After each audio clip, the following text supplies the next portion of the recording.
Hello everybody, hope you're all keeping well.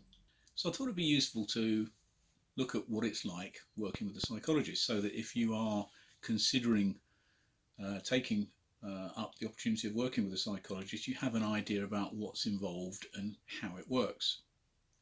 I've actually worked with two. I've worked with one down near Oxford where I had my stroke and another up here in Scotland a few years later. So, first and foremost, you get a referral letter. At least this is my experience. I had a referral letter saying you've got your first appointment with a psychologist. And I was a bit sceptical, I have to say, about what the psychologist could do for me, what the process was, how it was all going to work. But fortunately for me, this appointment letter came through probably 6 or 7 months after my stroke. And I say fortunately because if it had come through within a month or two of me having a stroke, I didn't at that stage appreciate just what state I was in, not only physically but mentally as well. I was in the what I call I'm okay, nothing to see here, move along stage. Put it another way, denial. And if you want to hear about my experiences with denial, there's a video further down the list, if you scroll down the list of videos here, about denial, because I think it links quite well with what I'm going to talk about with regard to working with a psychologist. And as I say in that video, the problem with denial is that you deny that you're in denial. So there's a there's a big barrier there to overcome first before you get to the stage of actually, yeah, seeing a psychologist is probably not a bad thing. And that's why I say that fortunately the appointment I had was 6-7 months after my stroke, because I'd had 6-7 months of post-stroke life, learning to walk again, trying to manage fatigue. My eyes were bad. I had double vision, both vertically and horizontally, so I had these plastic prisms attached to my glasses, so looking at anything was difficult. If I was to read anything, I had to wear an eye patch so that I just read with one eye. I had to do that for about 5 minutes, then had to move the patch to the other eye so I could read for another 5 minutes, and that was then me done for the day. So all of these things starting to kind of drip feed, I suppose, into my consciousness that actually I wasn't going to go back to work tomorrow. That might be a bit of a longer term game. So, as I say, when I got the letter through, yes, actually, I probably do need to see somebody. I've no idea what's involved, but probably talking to somebody might be quite useful. So I rocked up for my first appointment with Peter, the clinical psychologist, and had a very open mind. I was sceptical, yes, but it was basically, you know, whatever's going to happen is going to happen. I need some help, I think, to navigate my way through this post-stroke life. So the first couple of sessions were just basically a general chit-chat. My wife actually came in with me on the first session, or at least the first part of the first session. And I think, looking back, Peter sussed me out quite quickly because I used humour to kind of deflect from any kind of dealing with something head on. So he actually said to me after, I think probably about half an hour, you got to stop using humour to deflect when we talk about stuff.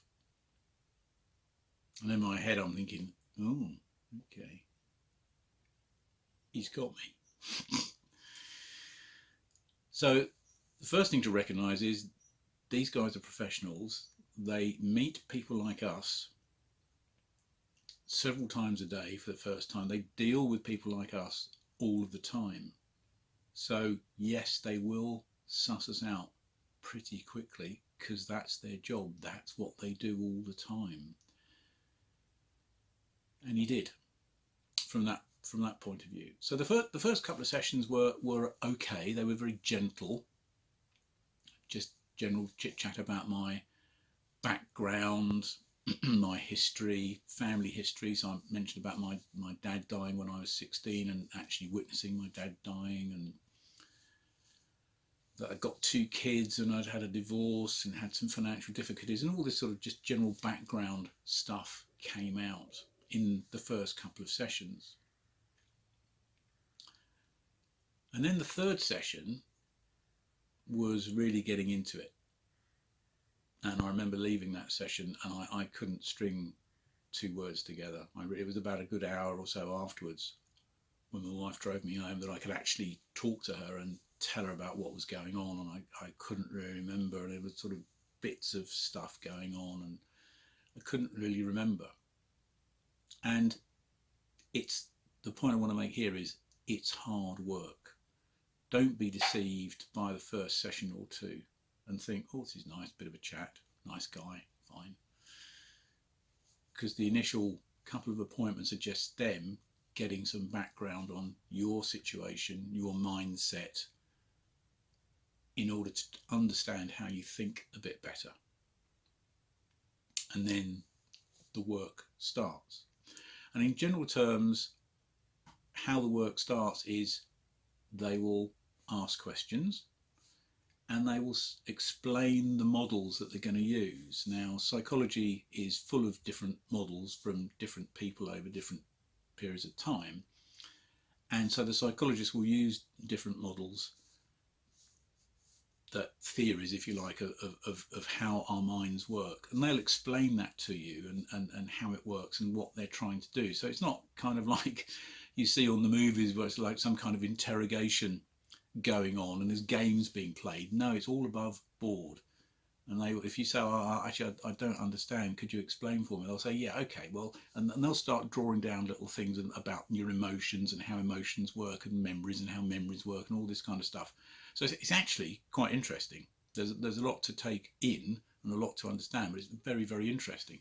So there's no secrets, there's no games being played. It pays you to be as honest and as upfront as you can. And if you don't know, tell them that you don't know. If you don't understand, tell them that you don't understand, and they'll do their best to explain.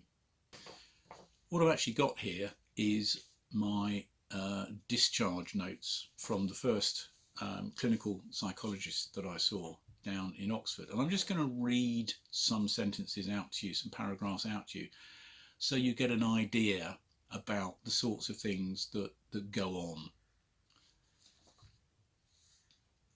It says here, when we first met, you explained that it felt like your emotions were dialed up to 11 after your stroke. This felt scary for you, as since the death of your father in your mid-teens, you have coped with difficult emotions by making light of them and pushing them to one side. There's a carpet, lift it up, sweep it all under there, put it down and rock on. You talked about how you don't really recall feeling much of anything through your adult life, although you questioned whether this avoidant approach had led you to have an underlying fear and anxiety about emotions themselves. What actually happened, I realise now, witnessing my father dying aged 16 and it never being talked about in the family since. Basically, I'd witnessed a very traumatic event. And I'd lifted the carpet up, swept it all under and put the carpet down again. That's it, moving on. So I'd never addressed and dealt with that trauma. It had just been buried. And that led to me, in my adult life, not feeling very much emotions. I'm not one for high emotions, I'm not one for low emotions, I'm just steady Eddie. And a lot of that is due to the fact that I'm not going to cry. My dad's died. I'm 16. I'm not going to cry and get on with it. That's kind of what I was telling myself in my head at that time. And that set the tone for my rest of my adult life. Then, of course, Mr. Stroke comes along, bang, and throws that all up in the air and lets out stuff, that emotional stuff that had been buried for, well, 16 when my dad died, 55 when I had my stroke. You can do the maths. So it carries on. This approach to managing potentially distressing emotional experiences has served you well. Yeah, because it's a coping mechanism. Not dealing with stuff, not talking about stuff, not facing up to stuff is a coping mechanism. Serves you well up until maybe you have some massive trauma in your life, like like a stroke, maybe. So then there's another paragraph, therapy process. This is kind of the meat and potato part of it. We began our sessions by exploring the function of emotions. And I think because he was finding all this out about me, it was kind of like, right, okay, we need to kind of go to basics here, deal with what actually is the function of emotions, because this guy, me, didn't quite get it. We talked about how anxiety is a response to a perceived threat that is designed to equip the body to take action, either by fighting or running away. Good old flight or fight response. Sometimes we may overestimate a physical threat or respond to a threat as if we need to fight or run away, when in reality we're not in any physical danger.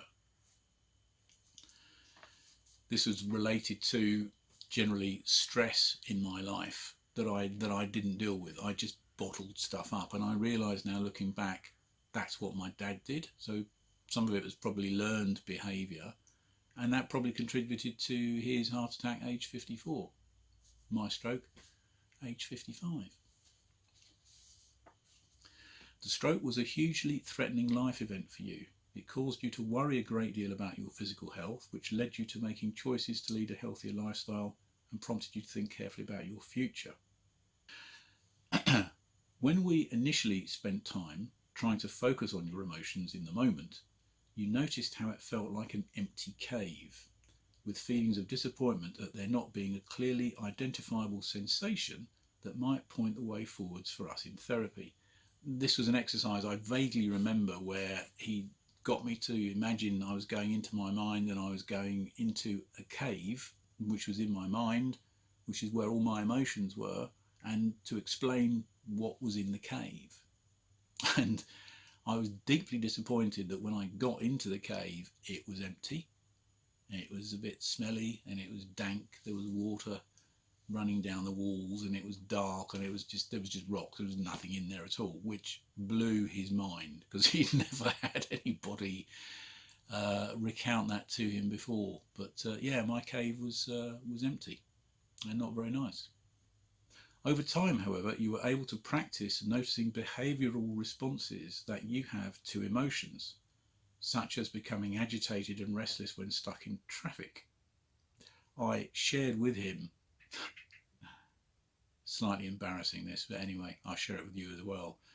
I shared with him that prior to my stroke, if I was stuck in a traffic jam, I'd rather turn around and go in the wrong direction in order to be moving than I would stay stuck in the traffic jam. And I remember him saying to me, you'd actually rather be going in the wrong direction rather than sit in the traffic jam and just patiently wait. It was like, yeah, I would. I'd rather do a U-turn and go in the other direction and maybe try and find another way round or whatever. At least I'm bloody well moving and not sat sitting here in the car baking and all the rest of it. A key turning point for therapy came when you were asked to complete a form for a second time for the DWP about your level of functioning following the stroke. You explained that this again prompted you to reflect on how far you had come since having the stroke, but also focus on the residual difficulties that you still have. You described feeling an intense loss at this point, and you were able to explore this in depth for long periods in session without employing previous defences of humour and avoidance. Now, this is all linked in with the denial thing that I was talking about earlier, because I remember the first time I applied to the DWP was literally, I'd only been out of hospital a few weeks. And I was kind of underplaying everything. It was like, oh no, that's okay, I'm fine. That's okay, I'm fine. That's okay, I'm fine. my wife went through and changed it. And the next time I had to do the form was obviously a period later, a couple of years later, whatever. And reality had started to sink in then. I wasn't going to be going back gigging next week. I wasn't going to be going back teaching kids drums next week. I wasn't going to go back depping in other bands next week. No. I might not actually be able to do that at all. Peter was very good, because when I told about, oh yeah, going back to work, going back to work, going back to work, going back to work, he started to say, well, maybe you need to think about going back to work part-time, because maybe you won't be able to be going back full-time. And he was just bringing me down gently. But there was a profound difference in my attitude in going through these DWP forms the second time around, because like reality had started to kick in. It's like, oh yeah, I remember reading this last time and I thought I was, no, I'm not. So increasingly after this point, you gave positive examples of times where you shared your emotional experience with your family and displayed what you previously identified as vulnerabilities. Again, rather than saying to my kids, yeah, I'm okay, I'm fine, nothing wrong with me, nothing to see here, move along, lift up the carpet, sweep it under, put the carpet down. By this stage it was like, yeah, actually kids, boys, there is a bit of an issue here and this, that and the other and blah blah blah, and you know, I'm not quite and I was more able to be honest, more able to articulate what my issues were to my family, as opposed to lifting up the carpet, sweeping everything under there and putting the carpet down again. And I think that's quite common, that kind of approach culturally, whether that's the, you know, British stiff upper lip, whatever mentality, I don't know, but I just think culturally for me, I think that's quite common. It's not to make an excuse for it, that's just to say that's kind of how it is. You talked about the analogy of taking base camp to pause and spend time with how you're feeling, looking back at where you have come from and thinking about where you are before readjusting your sights to a new or altered path ahead. Now that relates to some work I was doing with the occupational therapist, when I devised a beautiful spreadsheet where there were 7 columns for each day of the week, and then each row starting at 0900 and in half an hour segments through to 1700, because 9 to 5, right? It's the working day, isn't it? I'd identified for a week, 7 days ahead, what exactly I was going to be doing every half an hour. Now, the OT was chuffed to bits for this, because this, you know, this was great, big tick in the box. The fact that I couldn't do any of it at all, and the fact that 3 days into the week I hadn't done anything, which then stressed me out nearly swore there, sorry, stressed me out no end, because I hadn't been able to do any of the things that I said I was going to do. That's what that's referring to, because it was then like, right, okay, I need to adjust this, I need to alter this.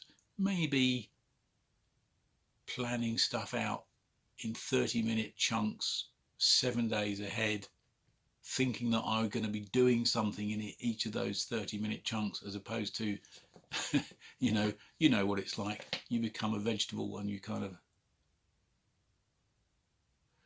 the zombie days, didn't realise zombie days existed.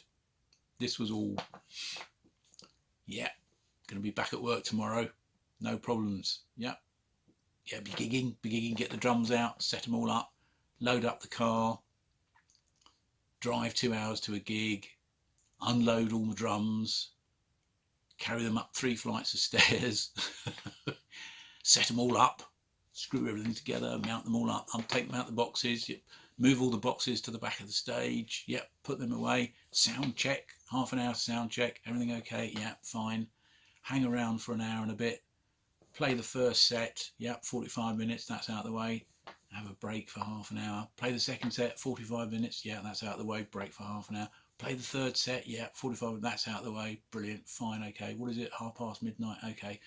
Pack everything away, put them in the cases, take them down 3 flights of stairs, load up the car, drive home. Yeah, I probably won't be doing that tomorrow then. Haven't done it, 7.5 years later, I haven't done it, so I haven't been able to do any of that. Just can't do it. I can play if the kit's set up for probably 15 minutes, 20 minutes, and then my brain melts and that's it. So as regarding setting everything up and driving and sound checking, and no chance. So after the base camp analogy, where it said, think about where you are before readjusting your sights to a new or altered path ahead. In this way, emotions offered another function for you, allowing you to gauge your needs and weigh them up against your longer term goals. So basically, I was able to reflect, look back, admit, yeah, actually I can't do the things that I thought I was going to do. What does that mean going forwards? Well, I've got to kind of cut my cloth according to my, budget and all the rest of it. And I won't be able to do the things that I was planning on doing because I'm not able to. So it was helping me come to terms with my limitations. I wouldn't use the word accept my limitations, because I think there's always a part of you in your mind that's thinking, I could still do, if I pushed a bit more, I could do. So that's not really accepting. I think it's coming to terms with my limitations and then managing my life in accordance with my limitations. That to me is what it's all about. It's not giving in, it's not giving up, it's not admitting defeat. No, it's just recognizing the reality of the situation and how you work, how you live within your limitations. So I call it coming to terms with our situation post-stroke. And all of that work, I saw him for about 16 sessions over the course of a year.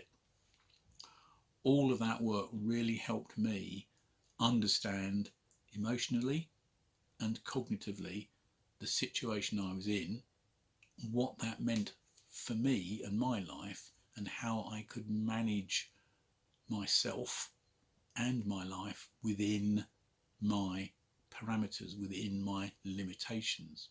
And if you think about it, we have to do that, or should do that, irrespective of whether we've had a stroke or not. Because, prior to having my stroke, I'd love to have been the best drummer on the planet, but that's probably a bit unrealistic.